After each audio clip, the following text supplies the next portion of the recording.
Hey everybody, welcome back to the Ritual Chamber. I am Josh, the God of Mischief. This is Jeff, the God of Thunder, and today we are going to be doing a roundup on Marvel's Phase 4 in preparation for Ant-Man and the Wasp Quantumania. I think it's just Ant-Man Quantumania, which is fine. Is it? I think so. I keep wanting to call it Ant-Man and the Wasp Quantumania too, so don't worry about it. Okay, well, we'll put it in there. Yeah. Whatever IMDb says. Exactly. Because IMDb is always right. Yes, you know that, right? all hell. Yeah, so the reason we'll do this, it's going to be a few weeks, and I'm very excited for Ant-Man Quantumania. I don't know about you. John Man's going to kill it. Mm-hmm. But yeah, so it's going to be a little while, and this has been the most divisive of all of the Marvel phases so far. And so we thought we'd just kind of go through. We've covered a lot of these, actually much more than we thought we had. It's been mostly Marvel content. Looking at that list, I'm like, wow, okay. What have we been doing for the past 2 years? If you go back to our older videos, it is mostly Marvel, but so we don't want to spend too much time on every single one, obviously. But we're gonna run through them here in a minute.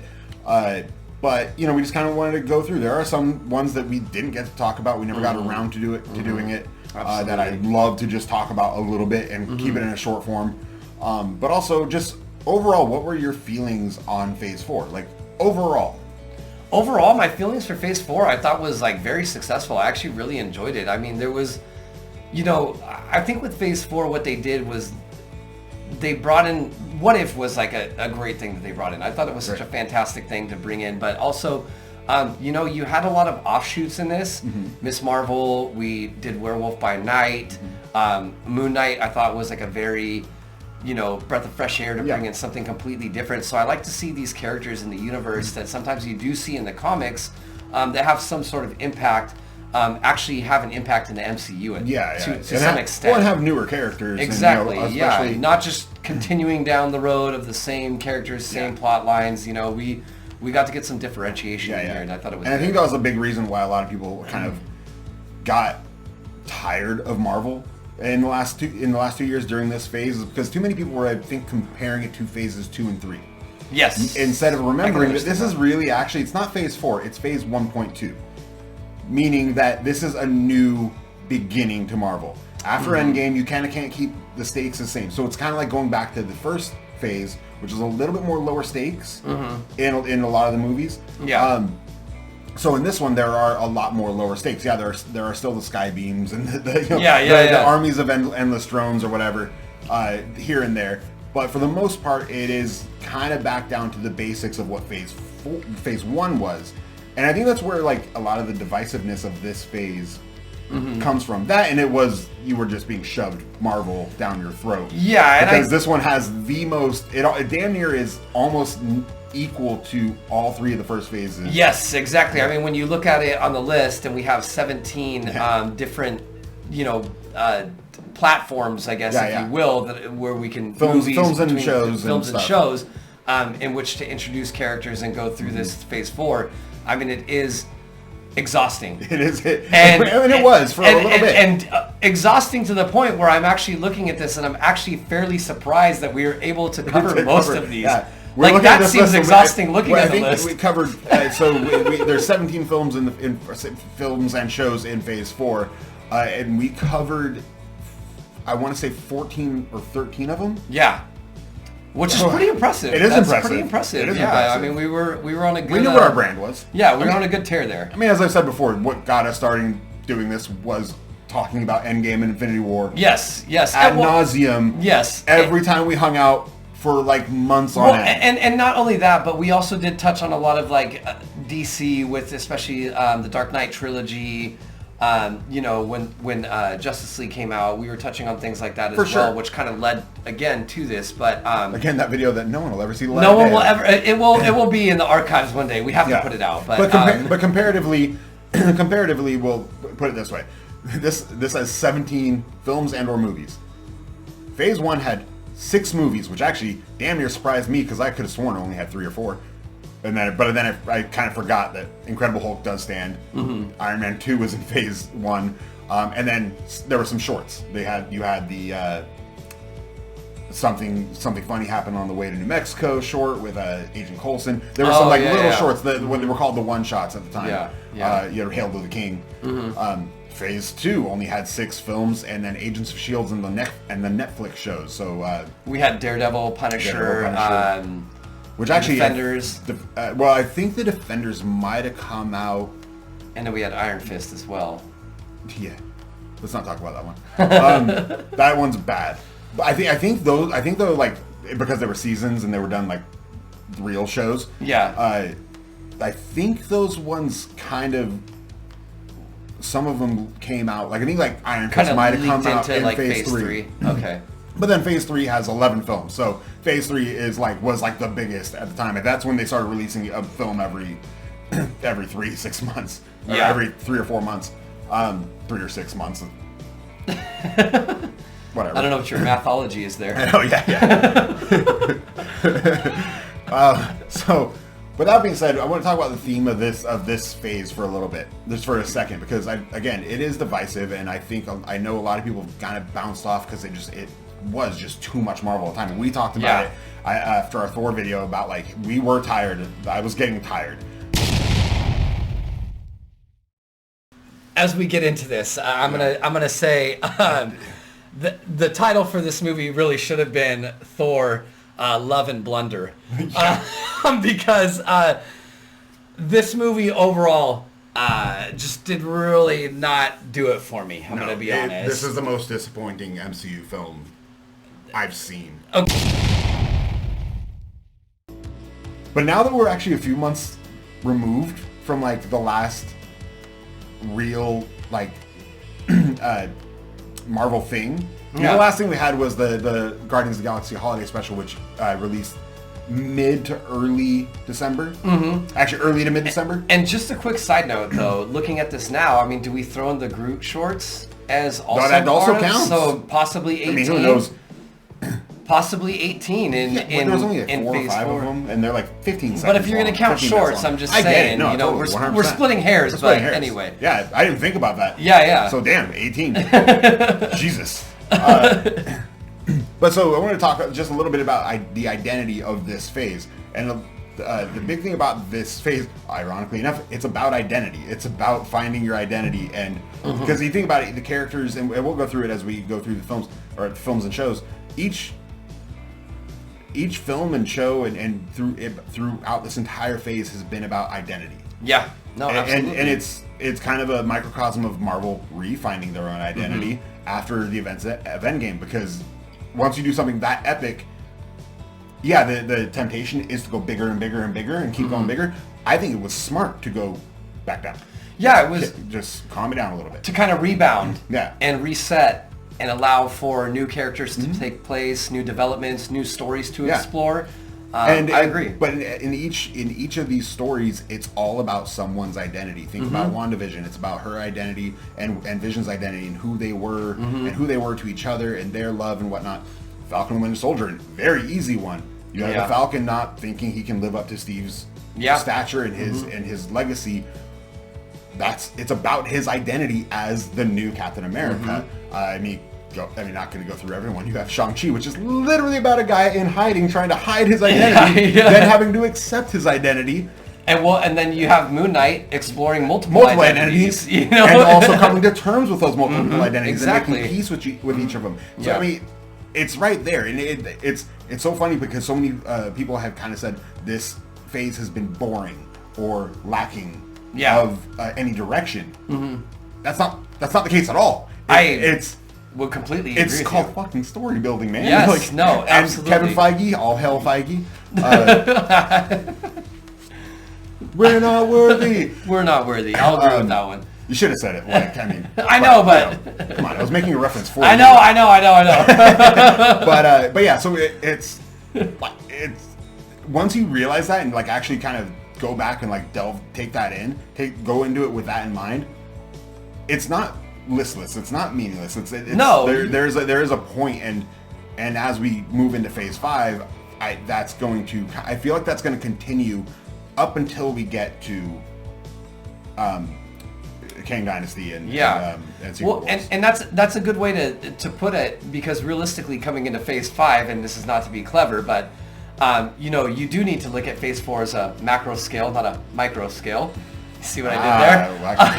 That was cute. But I do think if you look at it from that scale, though, realistically, I mean, that is what it is. Yeah. It's trying not to have everything being subjective to only one kind of similar plot, similar plot lines, similar story development. And you can't give everybody the exact same thing over exactly. And over and I thought, for me, phase 4, what I really liked about it was this exploration of just different character developments, what works, what doesn't work, and when you have the reset, the snap, gives you that opportunity to paint on that canvas whatever you want, and not have it be structured to what people's expectations are going to be for Marvel going forward. Exactly, and it kind of goes back to the Vision speech in Age of Ultron, where he says since Mr. Stark announced himself as Iron Man, the amount of enhanced individuals has grown exponentially.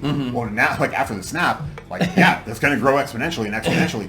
So and phase 4 was the growing exponentially. Exactly, it did grow, and yes, there were times where it was like, man, show, movie, show, movie, show, movie, show, movie, show, whoa, and like I was like, okay, I'm a little tired. Like Thor: Love and Thunder was, and maybe because that movie soured it for me. And absolutely. But I will just say, like, now I kind of miss it. I'm actually I'm dying for like. No, something. I agree with you, and it's so funny because looking at this list now, I'm actually surprised that we were able to even get anything else in outside of Marvel. I know, right? During this, we skipped a few things. Some rightfully so, but so let's go through them real quick. We'll start off with we're going to do this in release order, not chronological order, because chronologically they bounce around a lot, which was also kind of a new interesting thing for Phase 4 to do, which is bounce around chronologically.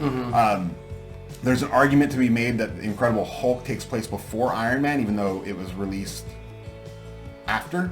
There's an argument for that, but splitting hairs. But everything else, and you can't say Captain America: The First Avenger. That doesn't count. It is a period piece, and so yes, technically it does take place before, but shut up. But for the most part, it's been linear.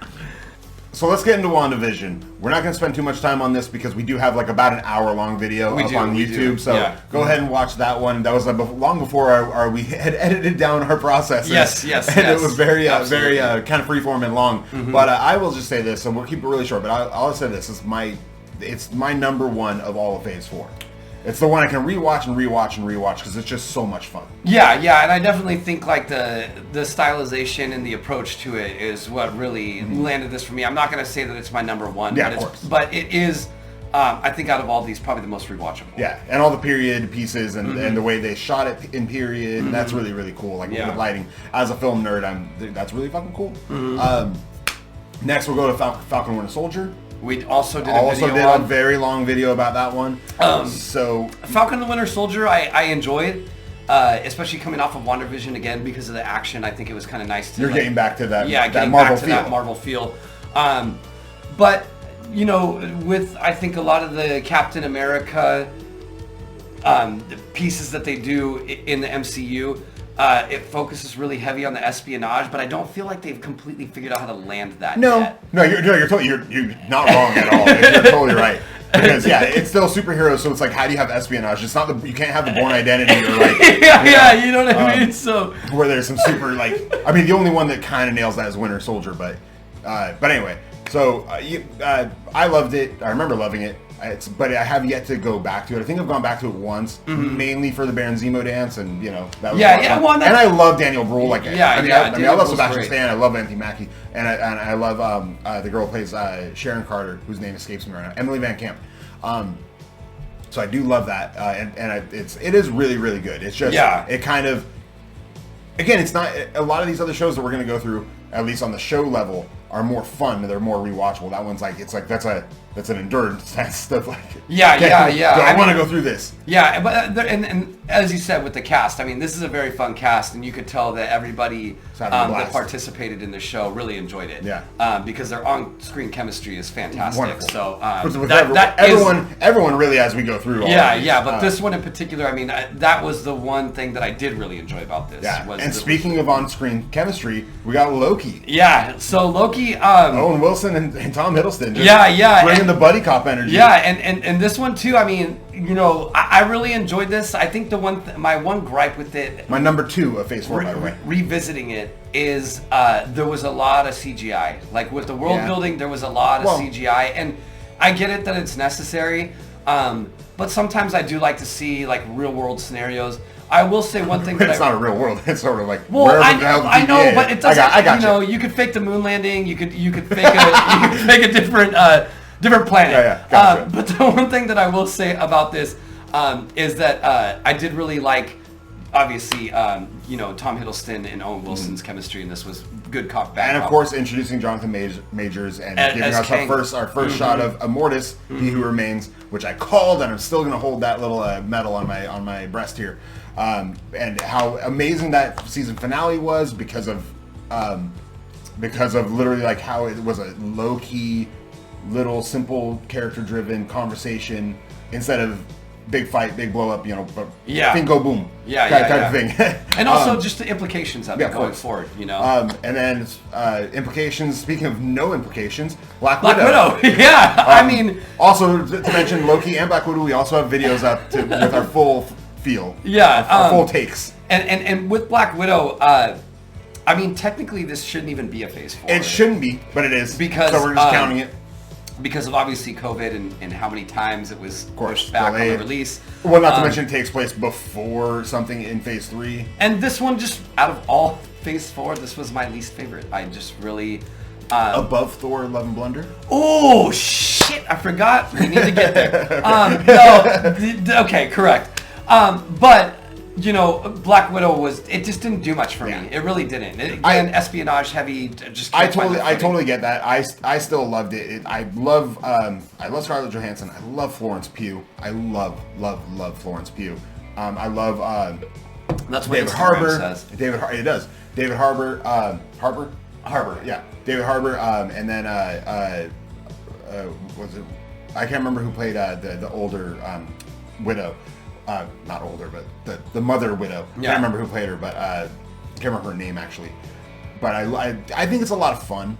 I think there's a lot of fun moments in it, and it's an enjoyable enough film. Yeah, I mean, I think with I definitely, it's on the lower rung. Of and it's too bad too, because I feel like Scarlett Johansson deserved a better movie, or deserved her due earlier, and I think it would have been a lot less soured had it come out earlier. Yeah, I agree with that. And one thing I will say with Black Widow, I think, you know, again, kind of recounting this and like revisiting these, I don't know, Taskmaster just didn't do it for me. They ruined one of my favorite characters. And Taskmaster's a great character, so I really would have liked to have seen that done better. Moving on, What If, one we did not do. Yes, one we did not do. And What If for me was refreshing. It was refreshing. It was, because you know what, amongst all of what we're talking about and everything coming out, obviously WandaVision was very heavy. We had Falcon and Winter Soldier, which was very action-packed, and then coming to Loki, which was also done very well. It was nice to just get this little break of something that has no implications in the MCU, but that we know of, but was really fun. Yeah, like it was great exploring those characters in different scenarios. I mean, exactly. As the title suggests, what if this happened? And you know, sometimes in just conversations outside of Marvel stuff or comic book stuff or even movies, we'll have those like, what if this kind of in our own lives? And I think it's just a fun question to talk about. I mean, some people get like, oh, you're harboring feelings for this. It's not harboring. It's just like, hey, we're sitting around talking, like having a few drinks, like, hey, what if? Like, what if this? Absolutely. And I think you know, the reason why something like What If exists is because I think people question that kind of stuff all the time. You know, and I loved I can't remember his name right now, but the guy who voiced the Watcher, he was in Westworld. He's been in a ton of stuff. The one thing I will say about What If, I really liked the animation. It grew on me. I didn't love it at first. I loved it. I thought it was great. But some of the episodes in there were just amazing. Getting Marvel Zombies. Yes, Marvel Zombies was a lot of fun. Getting the Doctor Strange episode, which hands down is the best episode of What If. I agree and disagree because I really did enjoy Black Panther as Star-Lord. I really did enjoy that one. The running joke throughout it, Thanos is not Thanos as we know him in the MCU. Yeah. He's actually part of the the Ravagers. The Ravagers. There you go. And his running joke throughout the entire episode is trying to explain that the snap is not a genocide. He's got a point. I mean, because it's not selective. He's not wrong. And so I know that episode is just everyone gave that episode so much props, and I was like, I get it, like it was his last props to Chadwick Boseman and rest in power and stuff, but it just doesn't make any sense. He was like 7 years old and they took him. Like he's sure fine, maybe innately because he's royal and he kind of maybe has that instilled in him anyway already. But he's not like so worldly yet, and to like go out into the universe and to convert these like space pirates ostensibly, into like no, you got to be good. We got to be Robin Hood. Like I was like, okay, guys. I guess I can see that. Guys. I guess I can see that. A little bit too much. Like, can you cup the balls when you do it too? You know what I mean? You know what I mean? So like, sorry, PG.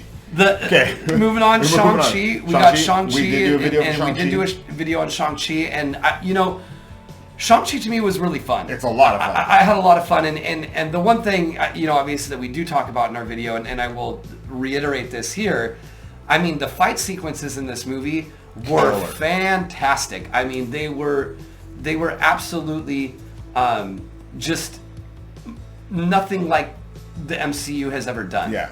They were done really well. And just I hats off to the choreography in that. Like it was just fantastic. I love the fight scenes. And just the movie overall was fun for me. Yeah, and it gave me a new appreciation for Awkwafina because I always found her a little bit abrasive, but she really was endearing in that movie. Yeah. And then of course bringing back Trevor Slattery, that was a lot of fun because a lot of people hate that plot, and I still love it. I think it was clever, and bringing him back was great. Yeah. Now for the Snorefest Eternals. Yes, Eternals. We did do a video of. Yes. And I think our video before it was about as long as the movie. Yeah, I know. Unfortunately. So you don't have to. No one bother. But yeah, I mean, with the Eternals again, I think this for me, it just doesn't. It doesn't feel like a Marvel movie. It just is so out of place, and that was the biggest problem with it. It doesn't fit, and it's nonsensical, and it's just boring. It's all hell. Kudos to the actors because you were actually great in it. It's just you had no story to like really to do anything with. So especially given like the gravity that they make you feel of their importance in it, and it's really like we talked about before, what they should have done is kept it more of a period piece and kept it in the past. Yes. And instead of focusing on the present, deal with their past and then bring them in later. Yeah, and kind of you're like, well, where the fuck have you been this entire time? Exactly. You know what I mean? Instead of having that very on the nose conversation, like, why did you guys help out with Thanos? And just that blank stare on her fucking face. Anyway. It's just the less we talk about that movie, the better. So we're gonna move on. The one I was the most excited to talk about when we never got a chance to. Well, we did film for it, but we never got around to editing the video. And by the time we got there, it was just too late, and it was just like not relevant anymore. So there's no point. Yeah. Was Hawkeye. Yeah. And this is. It's hard. I said WandaVision's number 1 and Loki's number 2, but Hawkeye might be number 2 because it's just so much fun.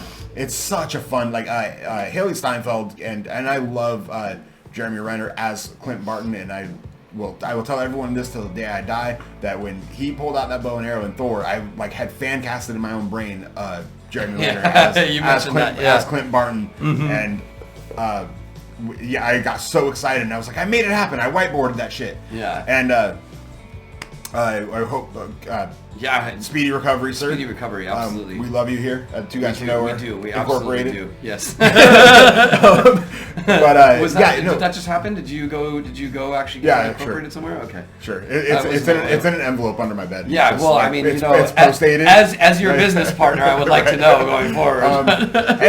Anywho, but yeah, no, I love a good fun Christmas, romp through the city, and it's got everything. No, it's it really, so much fun. It really does, and I will say this. I think Hawkeye, out of everything on Phase 4, it's somewhere in like 2 or 3 for me as well. Yeah.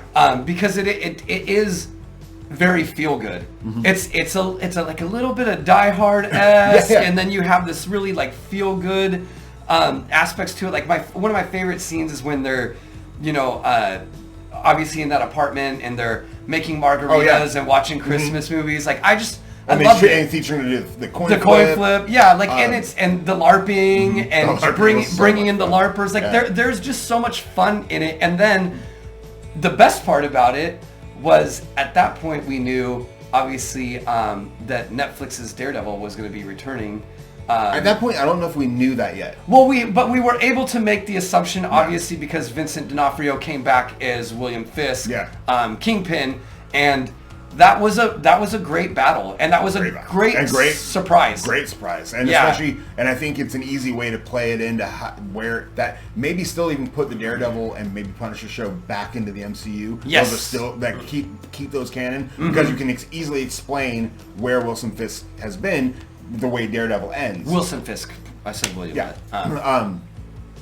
But no, it's just so much fun, and the buddy cop. Again, the kind of buddy mentor-mentee relationship between Clint and Kate is so much. It's so cute. It's almost like crushy. Like she's like almost like, but it's like a hero crush. It's like this like she's just so like enthralled by him and so like looks up to him so much, and has enshrined him and whatnot. And then you have this budding best friend relationship with Yelena and Kate, and that's the best part of the show in my opinion. It's absolutely. It's so cute and it's so fun. I love Florence Pugh, so them just talking and kind of making this friendship, and they're like sisters fighting already. They're not really they're pulling each other's punches. Like, hey, let's not do this. They don't really want to be in that situation because they actually enjoy each other. And then complimenting each other on their own exactly. Fun. It's great, and I agree with you. Like Hawkeye, especially during the release and them being able to implement that feeling of Christmas. But in also just a really great series that didn't need that, but the two of them worked together so well in creating a really good series for the show. Plus, it gave us I Can Do This All Day. Yeah. yes. So, oh my gosh. Yes. All right. So, with that being said, on Hawkeye, we'll move on to Spider-Man: No Way Home, which we do have a video up for. So go check it out. This was actually one of our better videos before we kind of truncated it. Yeah, well, this is a longer video, but where we were going through. We were refining things, and I think it's so tough for me because now that I just said Spider-Man of the shows, Hawkeye for sure is up in 2.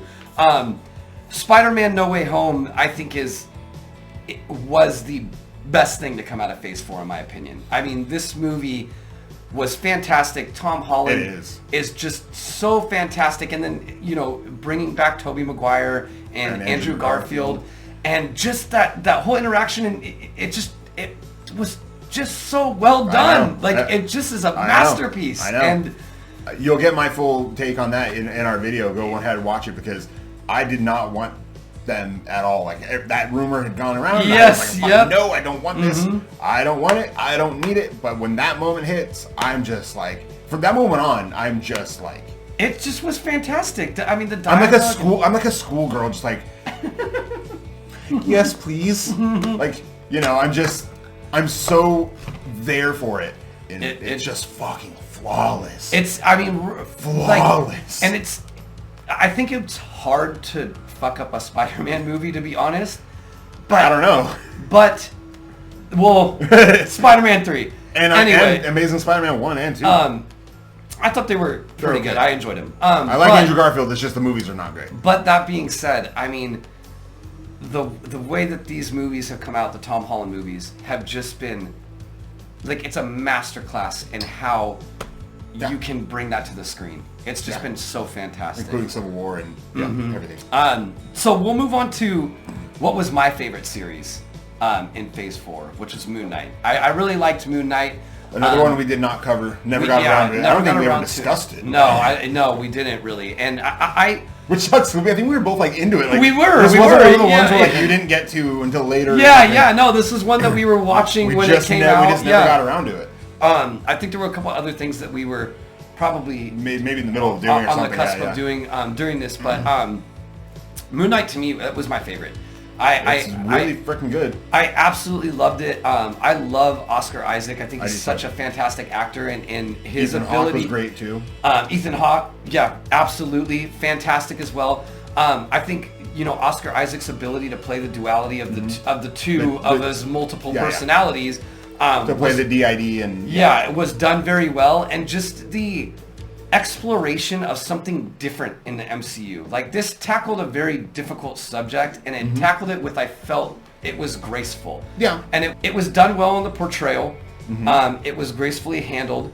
And this, to me, this show, I mean, I'm like, just thinking about it, like, has one of the best scenes when one of his personalities goes to save him. Obviously, I can't think of their names right now. It's Mark Spector and Stephen Fry? Yeah, so when Mark saves Steven, because he realizes that he is actually the stronger of the two personalities, and just very touching. It was a very touching scene. And very well done. The whole Land of the Dead and the way they handled that, the way they handled Egyptian mythology in general was great.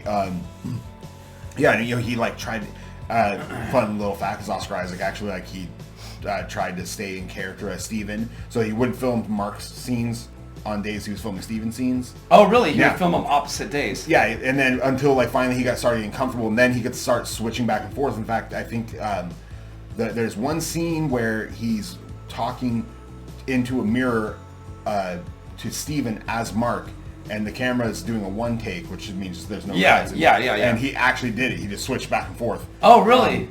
That's crazy. Yeah, and it was like the director was like, man, like, 2 weeks ago he couldn't like. Can we schedule this so Mark is this day, Steven's this day? But no, he had like gotten so comfortable with the character, and Moon Knight's a character I love. He's cooler than Batman. I would say absolutely. That. He's cooler because he's crazy and he has a reason to be doing this, not just you know what I mean. I mean, he didn't start out as crazy. I know that in the comics, the three personalities were like just. They were things he sort of took on. Yeah. But then it started to, as comics develop and writers develop things and change things a little bit, it makes him way more interesting. It makes him way more of an interesting character, especially being the avatar for this ancient deity, but then also dealing with your own shit. So it's like, I think my one qualm with Moon Knight was, I know you do. That's why I utilized it there. Was this like kaiju esque fight over the Great Pyramid of Giza. That one is a little silly, but I still for some reason nobody knows that it's going on. I still contend that people can't see that. Like normal people can't see that. That's what I'm saying. Like I don't think that anybody can, but it's just happening, and there's like no explanation for it, and everyone's just. Like, there's no concern. I'm always down for a kaiju fight. Oh my! You got to think like in the city, what Scarlet Scarab is battling off like just the the henchmen. Yeah. Or as Daredevil explains it, those are goons. Yeah. So no, I loved it, and yeah, you're right. Oscar Isaac was amazing. I will say that Ethan Hawke, while amazing, his villain is sort of forgettable. Yes. But for the most part, he's not the focus. You don't really care about the villain. At a lot of points, you really don't. You're worrying about, especially the Land of the Dead episode where you're dealing with Steven and Mark dealing with their trauma. Exactly. And actually confronting that head on. Exactly. And even like there's a line where he says like, "You're not supposed to see that." Like that's, that's what you're for. You're supposed to be protecting from that. Yeah, and it's brutal and heartbreaking. The exploration into that. I mean, there was a lot of once this show kind of really got its footing, it got really heavy. There were some really heavy moments in the show that I just think were done and explored and portrayed so well. So good. So I really I really wish we had done a video on this because I wanted to gush on this for a lot longer, but we don't have much time. So moving on, we have Doctor Strange in the Multiverse of Madness, which we also did a video for. Check it out. think we had got things a little bit dialed in by that one. Yes, You know? yeah, and Multiverse of Madness was fun. I mean, I love Sam Raimi. I have to say this, I just don't know if I love Sam Raimi in comic book movies, and I think that was my biggest thing with it. I wanted this movie to have a much more serious undertone as it appeared in the trailers, and it kind of got away from it. Got a little Sam Raimi-esque. It's Sam Raimi. What did you expect? He I doesn't know, do serious. I know, but I'm just saying that I think that you had the opportunity to do something different with this, and I just don't think it worked perfectly for me. But that being said, I mean, Benedict Cumberbatch is fantastic. I mean, he is... Elizabeth Olsen is amazing. Elizabeth Olsen is amazing. So the acting is fantastic. The movie was fun. I enjoyed it. It just wasn't what I was hoping to see for me. Watch our whole video, but yeah. I feel like that wasn't his take in our video, but no, he did. You did say some things about Sam Raimi, but I you know me, I love Sam Raimi. I love horror, especially goofy horror.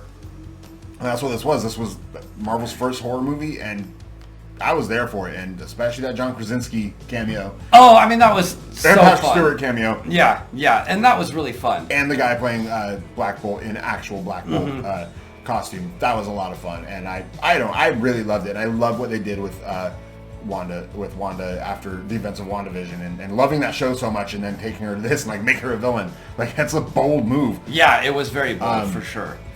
But you know, she also Elizabeth Olsen was like, that's a story I would want to do, and she never thought they'd ever be able to do it. No, they fucking did it, and it's awesome.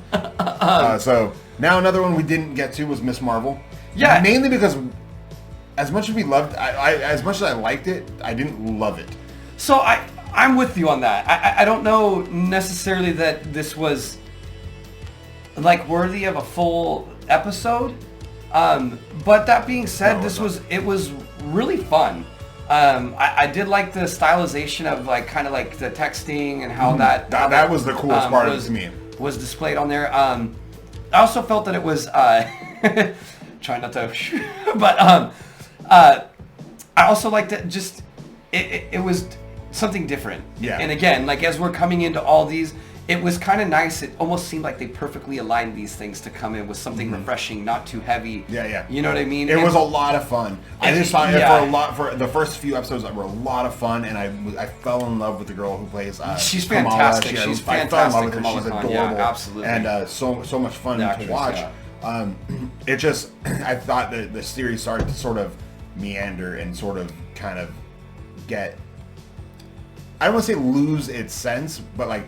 I thought lose the sense, the fact that it was like remember it was still a superhero show. Yes, yeah, I could see that. You know, and like I get all the Pakistani stuff again, kind of going into that idea of it of identity and you know finding out who you are. It's almost like too on the nose in this one because like she literally goes back in the past and then finds out that she is the thing that her grandmother saw. Yeah, you know, it's like a little bit too on the nose.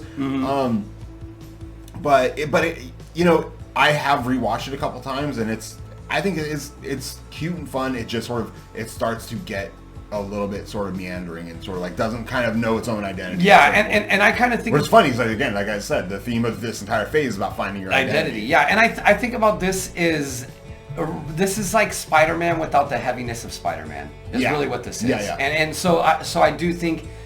She has the power, but like none of the responsibility. Exactly, yeah. And totally, I do think it's refreshing to introduce a character like that and give them time to get there. Yeah. Whereas Spider-Man comes in, for sure. Definitely, you need to get immediately into it. Definitely, You know and I what think mean? that you're right, and that totally works. It's just it sort of meanders. But again, fell in love with her and the whole cast. To be honest, and it'll be great to see style. who The reprise visual the style role. was awesome. Yeah. And it's going to be great to see her reprise the role in the Marvels. Yeah. Now, we come to Thor, Love and Blunder. So very clever, sir. A dop of the cap to you, sir. I mean, hey, it sticks. It writes itself. It writes itself. I feel like Taika Waititi wrote it. These things don't do themselves. You know what I mean? Like, anyway. Spend as little time on this as possible. You can tell where our feelings land here. This was the biggest disappointment in Marvel MCU, Marvel Doom. whatever All in of it. general. All of it. It was what a. I don't Love want to you, talk. Chris I Hemsworth. don't want to talk about it too much. Like you Yeah, said, love Chris Hemsworth. Absolutely, what a waste of talent for Christian Yeah. Bale, who's Oh, such a absolutely. fantastic actor, and Absolutely. I thought actually played the role of Gore well. Yeah. but He's just spot on.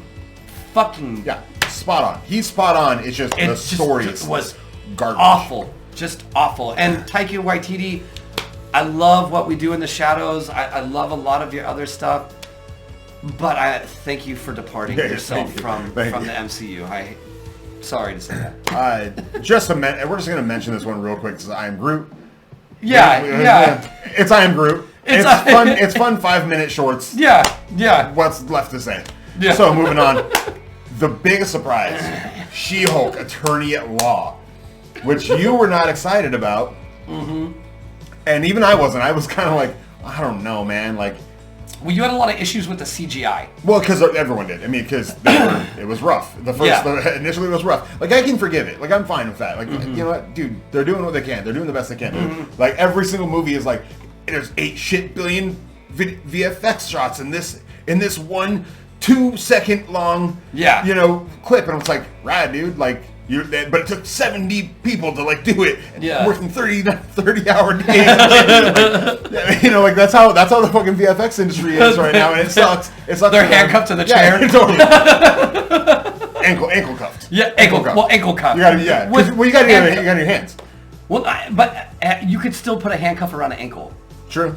But let's just call them ankle cuffs, not confuse the audience. Okay, well, if you're not confused, they're called ankle cuffs. This show is the most fun, thing. I agree, and we did or did not do an episode. Okay, so that's what I thought too. This was surprisingly. I think I wanted to, and I think you hadn't gotten around to it, and it's just by the time, there was no point. And I agree with you. This was very surprising. It was actually a lot better than what I thought it was going to be. The CGI still is not wonderful, but it's good enough. I'm fine with it. I love to see, because at this point in the MCU, the only character that we've had to break the fourth wall is She-Hulk. Correct. And one of the we had this conversation as we were watching the show, but you told me, you're like, wait till you get to this one episode. The one that really threw me off was you're getting halfway through and then it goes to the home screen for Disney Plus. I thought my kids sat on the remote. I remember sitting there and I was like, whoa, what the hell just happened? Did the show just close? And then I'm sitting there trying to move my Xbox controller to be like, can I select it back? And nope. And nothing's happening, and I was like, what is going on right now? And then you She-Hulk just see her pop out. Just cleverly done. So clever. And then obviously, when she gets to Kevin. Kevin, obviously Kevin Feige as a robot wearing a hat, or a molded bill. There was a lot that this explored, and it was just a really fun show. So much fun. We obviously got to see Matt Murdock return. Of course. So we got the reintroduction of Daredevil. I actually really liked him because I liked that they lightened him up a little bit. A little bit. I do like the grittiness of Daredevil. But they still kept that kind of his gritty fighting style. Yes, and but they just lightened his character up a little bit. I loved the suit. I loved it. I loved the classic. I don't love the classic yellow and red. I love it. I loved it. It was great. I thought it looked really good. As a former goth kid, I like the 90s black and silver and red. But whatever. This, like you said, I mean, this is a great show. So much fun. It's great to have, same with WandaVision and Loki and like Hawkeye. It's great to have. I mean, everything Marvel is a comedy, but this one and say WandaVision, I'm gonna keep it to this one and WandaVision, pretty much outright comedies. Yeah. WandaVision does have its heavy stuff, and so does this a little bit, but it's just an outright comedy. It's just meant there, hence the sex jokes, all the little allusions to Wolverine as a nod to the comic, nod to the fans and stuff. Yeah. The Kevin bit. Yeah. Breaking out of breaking into Assembled, that's just so much fun, and it's so hilarious. And having Mark Ruffalo come back and be able to be Hulk again, because previously the Russo brothers had said his arm is permanently mutilated. Yeah. You know, and so he might never be able to fix it, but then kind of in universe making it a way for him to fix it, so still be able to be the Hulk. It was so much fun. It's great. It was a really good show. One of the most rewatchable too. Yeah, I think so too. Because again, and with this, what I like about what they did with Phase 4 is that although there was a lot of content, not everything had like a lot of heavy implications on what's to be expected going forward. Yeah. So it's nice to get these kind of these one-offs that you can just enjoy it for what it is and not have to worry about where it's leading or to. whether it does or doesn't. Whether it does or doesn't, exactly. Yeah. And speaking of Werewolf by Night, yes, which we also did a video on. And Werewolf by Night was man, I loved it. I mean, the style is and when it came out, it was perfect. Timing. Perfect timing, and it was just like, man, just set for the season. Yeah. It came out at the beginning of October and just really kind of like. And as much as I love the Halloween season and old Universal monster movies, like that was just give me more. Like I've said, like I say in our video, like I wanted more of that. I wanted a longer thing, not just a little special. Yeah. But it was great to see that it actually took place in universe and not. It wasn't just a one-off DC Elseworlds type thing. Yes. Where it was just it was there. Coming soon coming soon a screen near you. To a Walmart bargain bin near you. Sorry, James Gunn, love you, but anywho. Moving on, Black Panther, Wakanda Forever. I almost said that in a Wakandan accent. That would have been highly insensitive. And I didn't mean to. It just sort of like came out, like I don't know why. We have another video on that, so check that one out. Yeah.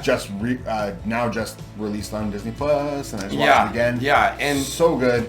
Such a testament to Chadwick's legacy. Yeah, and, absolutely. And Wakanda Forever. I mean, the one thing that this has over everything in Phase 4 is the acting it has the strongest actors. Masterclass. It's just unreal how good the acting Marvel is. has wonderful actors, but it's just like this one. This one is just incredible. This is what you look to, sir. Yeah, I mean it is by far the best in acting that we've seen in the MCU to date. It's the best fucking thing I've seen in acting in quite a while. Yeah, no, Period. Realistically, but Wakanda Forever was a fantastic movie, and loved Namor in this. I really liked the direction that they went with him in this. Oh yeah, I really did. Yeah, as I say in our video, doing it a Mesoamerican type of way instead of just an Atlantean. And, kind of different. A little bit more realistic since we haven't found Atlantis yet. Yeah, and dealing with the whole as far as we know. Dealing with the theme of colonization, whatever. Yeah. But again, we expound upon that in our Wakanda Forever video. And we'll probably click there or something if we can. Sure. I don't know if we can even do that. I don't know if we can. Yeah. So lastly, we did this in our holiday special for a little bit, but the Guardians of the Galaxy holiday special, our holiday special, met their holiday special. Yes. And it was so much fun and cute, and it's gonna be a new holiday staple for me. 100%, and I agree with you there. Absolutely. You were just driving this home like you need to watch this. You need to watch this. You need to watch this. It's 28 minutes out of your day, bro. I know, and when I watched it, I was like, why didn't I watch this earlier? But you know what? I got to watch it right around the holidays. Right around the holidays. Right, So I think I got to enjoy it a little bit more. I literally watched it like right around. I was editing the holiday special as I was watching it. Which was very right distracting around the for me. holidays. And very distracting for me. No, this was really fun. And this is something that I hope that Marvel continues to explore in the following phases. Keep doing just do these little shorts, 30 minutes, an hour, Werewolf by Night kind of, or the holiday special, just a little bit. That's just fun. Just not an 8-episode thing or whatever. And it's not, like an exploration into like what it's like just when you're not fighting villains all the time. You're not trying to save the world all the time. You're just kind of going about your day to day because, things aren't that important right now. And I don't know. Yeah, if you do like a special of like, something like that. I can't even think of like a character specifically. I would have said Hawkeye, but unfortunately Jeremy Renner got hurt. But yeah, doing like a special where it's like Guardians of the Galaxy just cleaning up nowhere. Like maybe a bad idea. No, actually, my biggest idea, my idea is I want Wong and Madison from She-Hulk to recap the Marvel Cinematic Universe in its entirety. Would be fantastic. I would watch every episode of that. I forgot about that, obviously, though, with as we were, bringing up Wong and Madison. That was a very fun Good. It's coupling that they created in She-Hulk. Let's get into some trivia! Okay, so do you want to go first? I think you went first in the Christmas one, right? I'll go first. Okay, fine. All right. You always want to go first. That's what she said. That's what she said. Seth Rogen joke. Anyway. That'll be on our two guys from nowhere trivia. It's like, what is our ongoing jokes? Oh yes, ongoing jokes. All right. So the first one that I got here. Okay. Pepper Potts is allergic to what? Ooh. She is allergic to raspberries. Oh, that was actually a good guess. Strawberries. Oh, nice. Nice. Well done. I'm very impressed by that. I said chocolate, so. Nice. What two shows' visual effects were altered after their respective finales were aired? What the fuck is this, man? There were two shows that visual effects were altered after the finale aired. For continuity purposes. I'm gonna say WandaVision, and one right. Oh shit! I really want to say Loki, but I don't think so. So I'm gonna go with Moon Knight. Loki would have been a good guess because that seems like one that would have been done. But no, it's Miss Marvel. Oh really? They changed the Statue of Liberty. They had it wrong because in Spider-Man No Way Home takes place after Spider-Man No Way Home. Statue of Liberty is copper. Wait, so did I get it right? No, you didn't get it right. What did I say? You said Loki. I said Loki is what I would have guessed, and I said Miss Marvel. They said Moon Knight. Oh, that's right. Fucking. All right, whatever. That's Bush League. All right. I know, but it was a good one. It was a good trivia question. Well, this one's already out of the realm. So, where did Peggy tell Steve she wants to meet him for a dance? Oh my god. The Blank Club. The Blank Club. Fill in the blank. Yeah. I'll give you a hint. It's a bird. It's a plane. No, I'm just kidding. The Superman Club? The Canary Club. Stork Club. Okay. All right. Also not Phase 4, but Hey, come on. We didn't set a precedent for we did, but it's okay. The rest of mine are Phase 4. It's totally fine. I broke the rules last time too, so. Which character in What If became part of the Multiverse Avengers but did not get their own episode?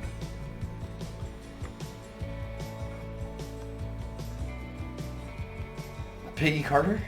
No, she was the first episode. Gamora. Oh, shit. That's right. I feel like I knew that. All right. Of the 8 shows, TV shows released in Phase 4, which 3 contained 9 episodes instead of the usual 6? Ooh, there were 3 had 9 episodes? Yeah. Well, She-Hulk, obviously.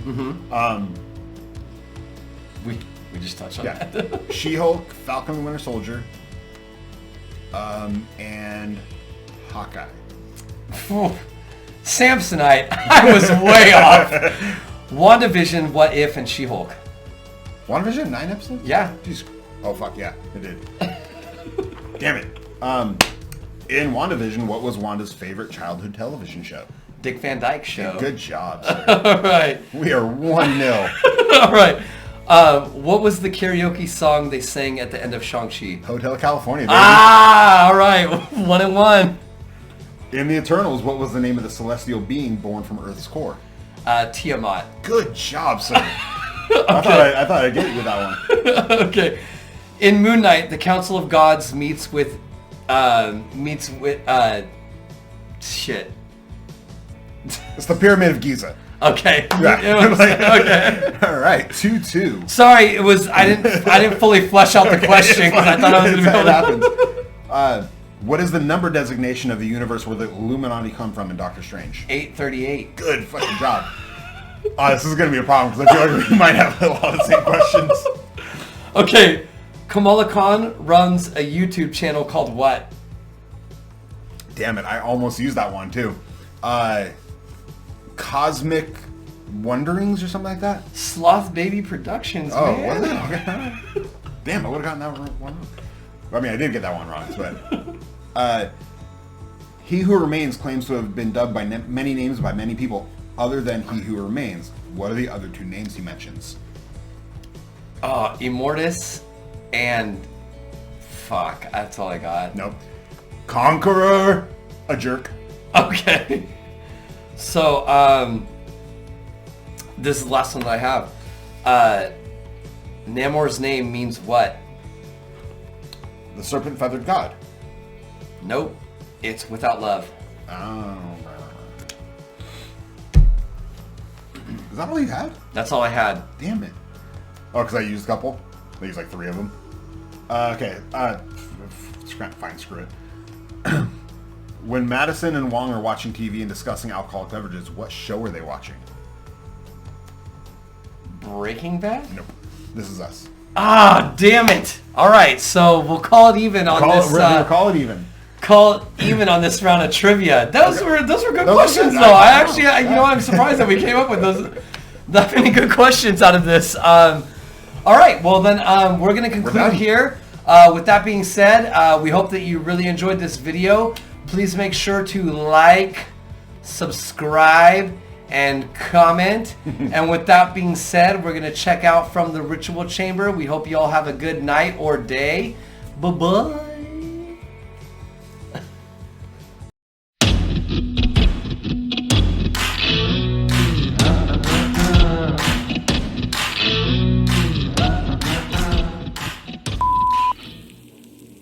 Did he smash beers?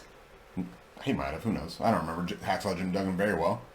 I mean, Remember he had hacksaw. He had hacksaw. Well, no, he carried around that lumber. Oh, that's right. No, yeah. He carried around that giant wood block. You know what? That was like such a stupid moment of me from when I was a kid.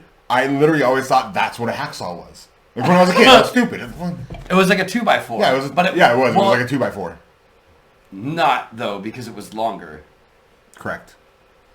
It was 2x8. Yeah. although I think 2x4 means like it doesn't matter the length; it's the width and the girth.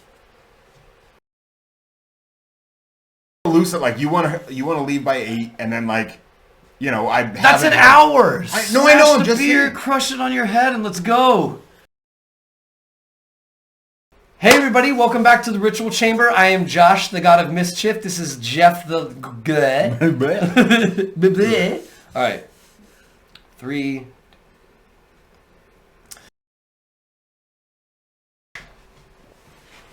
Do we have an intro for this? I actually was thinking about something fun in the car. Okay. Is if we took a bunch of thumbnails from our previous videos and we kind of just like how Marvel does like the... Oh, that'd be cool. That'd be fun. Right? Yeah. Like, so we just did like all the thumbnails from all of our Marvel ones and just like did like... Yeah, that'd be super fun. And then we just kind of... Yeah, no, I like that. You like that? All right, cool. And then we really don't have to say anything. Yeah. We can just... But what we could do... Okay. Just for the audio behind it. This would be fucking great. We just mouth the Marvel theme song, logo theme song.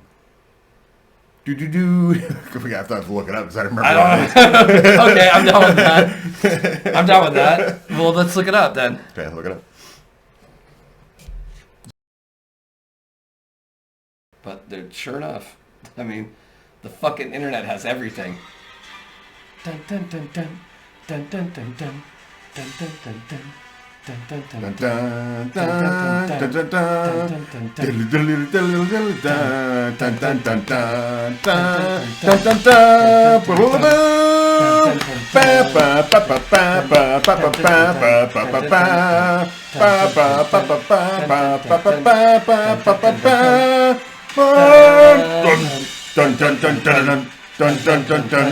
dun dun dun dun. You think, was it recording the entire time? It was recording. All right, let's hear this.